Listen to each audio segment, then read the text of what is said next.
সামাজিকভাবে, রাষ্ট্রীয়ভাবে, আন্তর্জাতিকভাবে তিনি যেখানেই থাকবেন, তিনি যদি মানুষ হন, তাহলে আল্লাহর বক্তব্য হলো সেখানেই কোরআন তাকে পথ দেখাবে।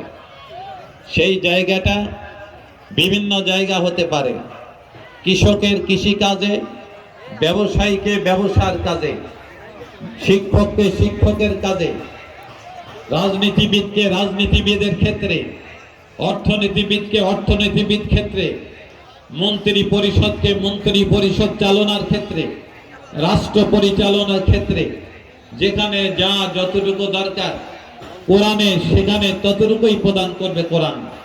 এই জন্যই কোরআন দুনিয়াতে এসেছিল, আল্লাহ পাঠিয়েছিলেন বিশ্ব নবীর মাধ্যমে আমাদের কাছে সেই কোরআন পৌঁছেছে।